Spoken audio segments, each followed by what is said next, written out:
la production va pas bien. C'est ce que je dis tout le temps au monde, ça. Ouais, behind the scenes, c'est important, ça. Moi, je pensais qu'il allait avoir un petit Saint-Lin prise 2. Clarks! Bonjour, je me présente Vincent Couture, chargé de projet chez Pomerleau depuis maintenant 5 ans. J'ai eu la chance de participer au magnifique projet qu'on a effectué pour le compte de Ciment Québec, donc la réalisation des projets des silos et de l'agrandissement de l'atelier de broyage dans le secteur de Saint-Basile de Portneuf. Et Anthony Le Guen, je travaille dans le département innovation de Pomerleau depuis 4 ans et demi maintenant. Et je suis chef d'équipe côté géomatique et j'ai collaboré avec Vincent sur le projet de Ciment Québec. Donc, en quelques mots, le projet, en fait, il est un projet, on va se le dire, un projet à succès sur lequel on a travaillé de concert avec l'innovation. C'est un projet qui a servi d'agrandissement. Dans le fond, on a agrandi l'usine de Ciment Québec pour qu'eux puissent augmenter leur production de matières premières ou de fourniture de ciment à travers le Québec dû à la demande. Puis, dans ce projet-là, on avait aussi la construction de 7 silos, silos d'entreposage. Puis, en même le projet, il y avait d'autres petits travaux à réaliser, dont du remblai, intérieur, extérieur du bâtiment, ainsi que des dalles au sol et des dalles structurales. Puis évidemment, dans ces travaux-là, on a réalisé les travaux avec 2 types de méthodes de travail. La première était un coffrage conventionnel pour la portion atelier de broyage, c'est-à-dire conventionnel comme on connaît, comme tous les bâtiments sont faits, la plupart des bâtiments sont faits à Montréal ou autres bâtiments. Et l'autre méthode un peu plus spécifique, qui était plus pour les silos, était une méthode par coffrage coulissant. Donc c'est une méthode très peu utilisé, qui permet effectivement d'avoir les travaux, réaliser le coffrage au sol, puis par la suite, le coffrage suit tout simplement la montée jusque pour se rendre au sommet qu'on a besoin. Donc, dans notre cas-ci, c'était une hauteur de 45 mètres pour la portion des silos.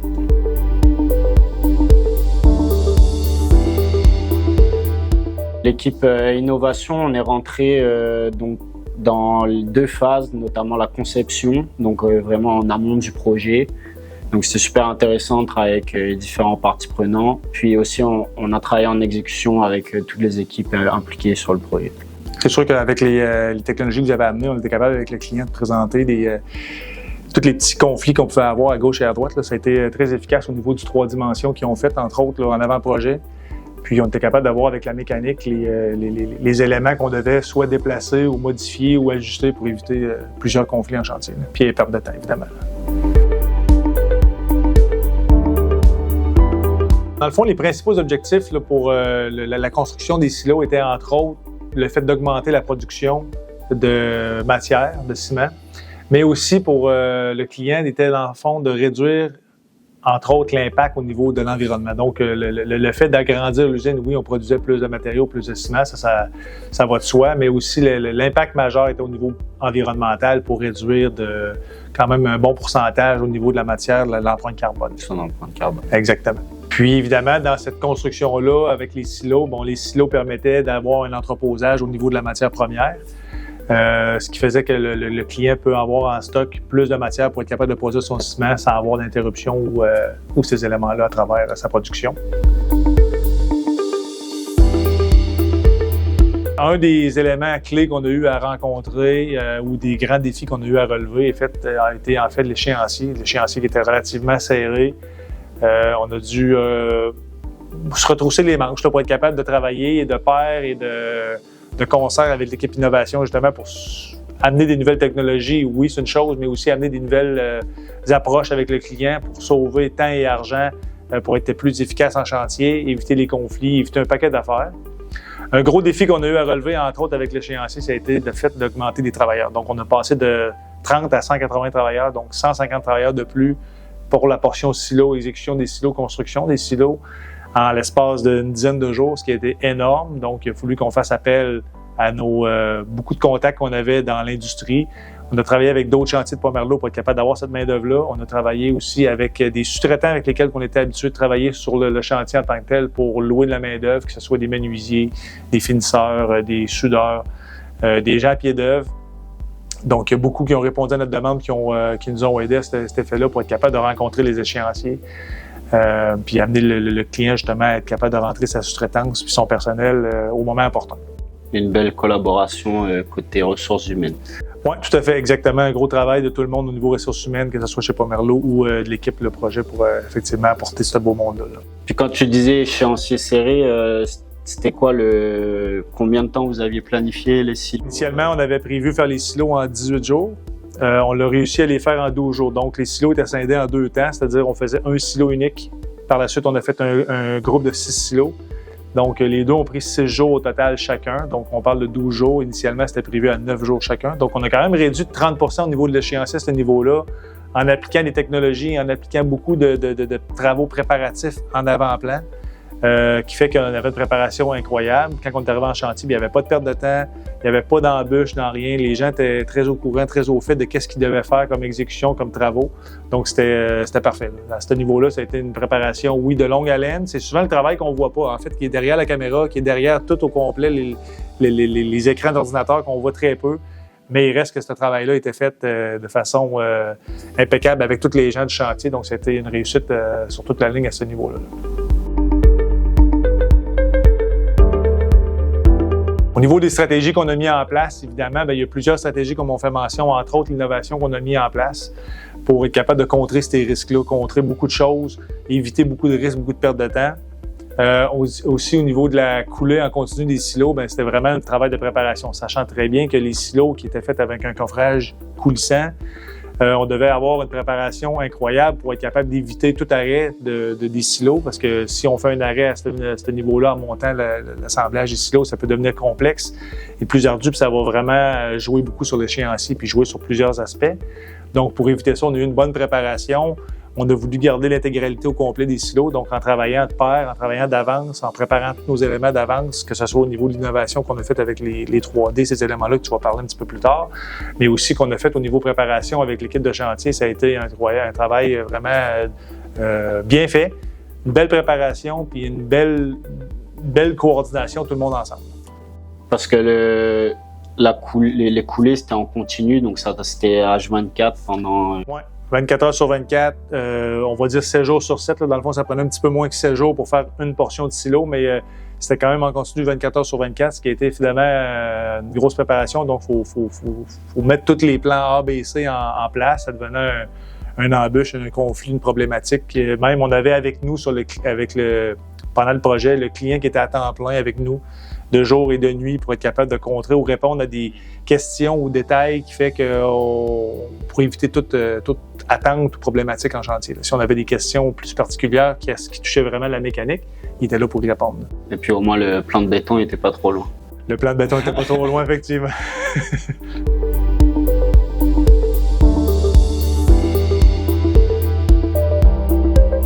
Pour la partie innovation, donc on a vraiment été contacté au début du projet. Donc dès la phase de conception, avec l'équipe innovation civile, on est allé très loin dans la modélisation 3D. Donc on a fait du BIM, donc Building Information Modeling. Donc c'est le fait de faire de la modélisation en 3D puis enrichir ça avec les différentes informations que les gens de projet ont besoin. Donc on a modélisé les silos, toutes les plaques d'acier. Donc en fait chaque silo était unique dans leur conception. Donc les plaques, les ouvertures qui n'étaient pas les mêmes dimensions, pas aux mêmes élévations.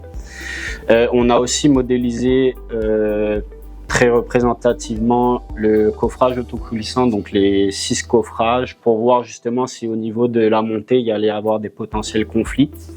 Puis une fois que toute cette modélisation a été faite, on a tout centralisé ça dans 2 plateformes, donc la plateforme BIM qui était Autodesk Construction Cloud. Puis ça, ce que ça a permis, c'était de pouvoir voir tous les modèles. On avait aussi placé les pompes à béton, les camions, voir est-ce que en termes de logistique, au niveau du projet, ça allait avoir un impact. Et aussi de faire tout ce qui est détection de conflit, donc voir est-ce que les plaques allaient rencontrer le coffrage, etc. Puis après, ça permettait d'avoir une plateforme pour vous, pour le client, pour les designers, les concepteurs, pour voir si justement très collaborative et puis partager. Je pense que le client s'en est servi. Oui, tout à fait. On a partagé même ce 3D-là avec le client, puis l'ingénierie que le client avait engagée pour la production de ses plans, pour être capable justement de voir ou cibler les éléments qui peuvent être en conflit, soit avec la mécanique, soit avec la structure qui venait se rattacher sur les silos, qui venait se rattacher sur l'atelier de broyage. Pour placer les plaques et ouvertures aux bons endroits pour éviter justement les conflits et les pertes de temps en chantier. Là. Donc, c'est un travail, comme on dit tout le temps, un travail d'avant-plan, avant-exécution. Beaucoup de temps, beaucoup de réunions de faits, mais un travail qui était efficace au niveau de l'exécution par la suite. Là. Puis on a utilisé aussi la plateforme JS pour comme incorporer aussi tout ce qui était capture de réalité au terrain. Donc on a rajouté tout ce qui est vol de drone, donc les nuages de points, les pentes au chantier, l'élévation, justement pour bien prévoir tout ce qui était côté logistique. Est-ce que la grue elle a le bon niveau de pente pour pas la grue, la pompe à béton, savoir est-ce qu'elle a l'espace pour rentrer à cet endroit-là. Aussi côté conception, on a modélisé donc l'atelier de broyage. Ouais. Ça vous a permis que justement on sorte toutes les quantités prévues pour le béton, l'armature, puis les coffrages. Donc je pense en amont aussi ça vous a aidé dans votre préparation. Nous, on s'en servait beaucoup pour faire les suivis d'échéanciers. Suivi d'exécution en chantier, échéancier, mise à jour. Avec le client, on était capable, quand on faisait nos réunions hebdomadaires, de voir l'évolution, l'avancée en chantier, où ce qu'on était rendu, que ce soit au niveau ferraillage, que ce soit au niveau coffrage, que ce soit au niveau bétonnage. Puis on pouvait voir les éléments qui s'en venaient avec. Puis avec ces éléments-là, on était capable de mettre les durées des éléments qu'on faisait avec les bonnes durées futures qui s'en venaient aussi, parce qu'on était capable d'optimiser l'échéancier à ce niveau-là, sachant très bien la vitesse qu'on avait, puis avec l'expérience qu'on prenait au fil du temps, on était capable de s'ajuster en cours de route. Oui. Puis donc comme tu viens de dire là, la partie exécution, ça, on avait comme rajouté les statuts d'avancement. Vous avez fourni des tableaux de bord, donc ça permettait par exemple toi, si tu pouvais pas drone au chantier, être au bureau, puis avoir quand même une vue globale de ce qui se passait sur l'atelier de broyage. Exact. Puis pour la partie vraiment spécifique au silo, donc là ce qui était vraiment important, c'était de comprendre les différents enjeux que les différentes équipes qui étaient impliquées sur le projet allaient avoir. Donc clairement, c'était très important pour eux d'avoir l'information en temps réel, puis qu'elle soit la plus véridique possible, et puis qu'il y ait un haut niveau de communication à travers toutes les équipes.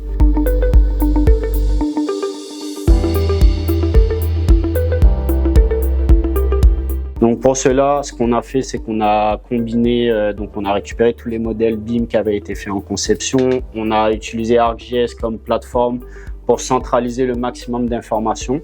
Donc on a mis le BIM, les données de drone, et on est venu incorporer tout ce qui est capteur IoT, donc ça veut dire Internet of Things. Puis qu'est-ce que l'IoT, les capteurs IoT, c'est vraiment des petits capteurs qui sont construits dans un but spécifique. Donc pour notre chantier, les capteurs ils recueillent comme information la température extérieure, l'élévation des coffrages et puis les déviations delta X, Y, Z côté structural pour les silos. Puis parlant de température, justement, en fait c'est toutes des données qui étaient pertinentes pour nous autres au niveau de l'exécution, pour commander les bétons, avoir la vitesse de temps de prise du béton pour être capable de savoir notre vitesse de montée des coffrages. Ouais. Donc, c'est une information qu'on était capable de suivre en temps réel, qu'on était au chantier ou qu'on était dans le bureau, qu'on était tout simplement... À un moment donné, il fallait que les gens puissent faire des rotations. Donc, les gens, à un moment donné, quand ils étaient en rotation, entre autres gérants de projet ou sur Internet, on était capable de suivre cette information-là. Puis, on pouvait voir s'il y avait des ralentissements dans l'exécution ou s'il y avait des éléments ou des places critiques qu'on arrivait où il y avait plus d'ouverture ou plus de plaques à mettre en place. En voyant cette information-là, on savait si on était dans une bonne position ou si on ralentissait pour une raison prévue ou si c'était un imprévu, on était capable de prendre action à ce moment-là. Ouais. Parler avec notre équipe de projet, notre équipe de chantier, savoir, bon, est-ce quelque chose qu'on peut faire, est-ce quelque chose qu'il faut ajouter, est-ce quelque chose qui a manqué ou pour éviter justement qu'on arrête la montée. Ouais. Comme tu viens d'expliquer, là, on vous avait fourni des tableaux de bord où il y avait vraiment tous ces indicateurs de performance, donc la vitesse, les déviations, etc. Exact. Puis on avait même construit une application pour cellulaire et iPad pour les arpenteurs, donc pour qu'ils aient cette information-là en temps réel. Donc les capteurs, ils envoyaient l'information à chaque minute. Donc à chaque minute, l'application se faisait un refresh, un rafraîchissement de données. Puis l'arpenteur au terrain, puis même les autres personnes au chantier étaient capables de comme contrevalider l'information de l'arpentage plus traditionnel avec station totale.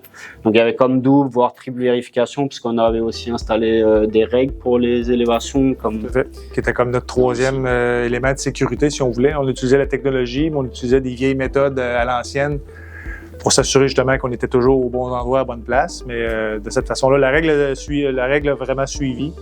Et on se fiait beaucoup à notre portion innovation, tout à fait. Ouais. Puis la dernière chose, justement, pour répondre à ce haut niveau de communication, la dernière chose qui a été mise en place, c'était l'envoi de rapports à chaque heure qui indiquait en fait tous les éléments qu'il y avait installés sur le silo dans les 3 prochains mètres qui arrivaient.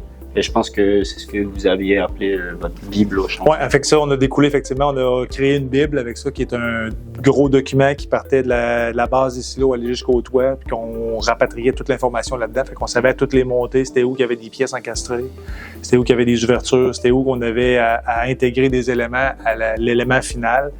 Donc, le contremaître suivait cette information-là avec l'aide des 3D qui avaient été faites, qu'on avait créé ce document-là.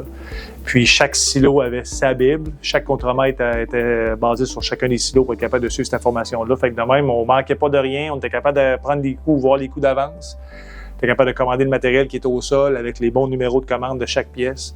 Puis, de même, on évitait beaucoup de pertes de temps, beaucoup de conflits, beaucoup d'éléments qui ont été évités de cette façon-là. Donc, c'est ce qui fait que ça a été un travail là, c'est un travail d'équipe au bout de la ligne. Oui, on a la Bible qui est là, on a la Bible qui a été préparée, on a le 3D qui a été fait par votre équipe, mais au chantier, il y a quand même beaucoup de préparation qu'on ne voyait pas au sol, beaucoup d'éléments qui ont été faits de façon très stratégique pour être capable d'être efficace en chantier puis éviter les pertes de temps.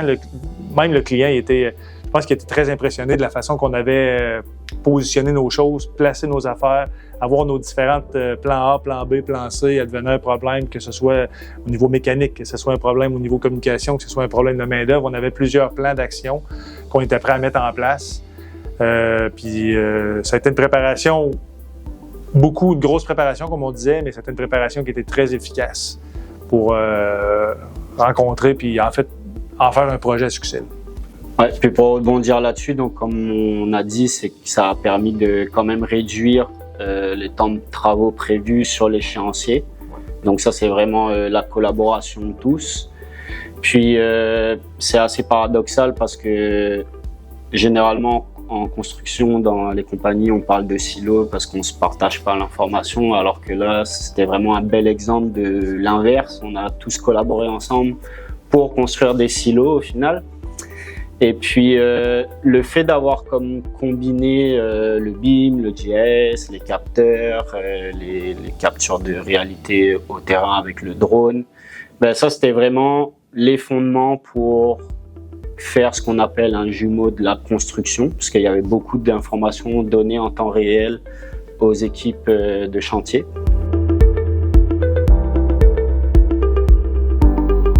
On parle de jumeaux de construction, donc qu'est-ce qu'un jumeau numérique de la construction? C'est le fait de reproduire le plus véridiquement possible ce qui se passe au terrain, mais en virtuel, donc via les tableaux de bord, voire en 3D, l'avancement du projet, puis vous envoyez les rapports, etc.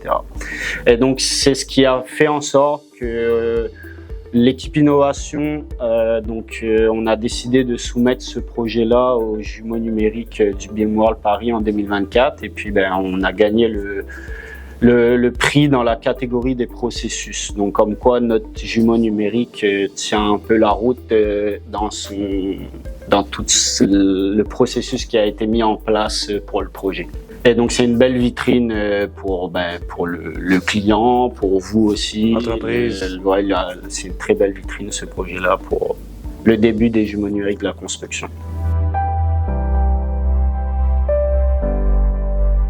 Un point qui est intéressant à tirer, c'est, on parlait tantôt du travail en silo.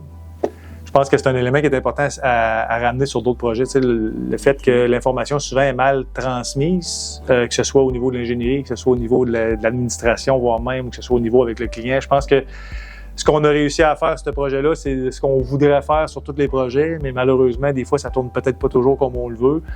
Le fait de communiquer puis d'être capable d'intégrer tout le monde, que ce soit au niveau conception, ingénierie, client, même des fois de l'ingénierie temporaire ou autre, l'innovation, on mêle tout ce beau monde-là ensemble, puis c'est ce qui fait qu'on arrive avec des projets à succès comme on l'a fait. Je pense que la communication, c'est l'élément clé, mais aussi le fait d'intégrer tout le monde là-dedans, puis de bien transmettre l'information, puis d'être bien préparé.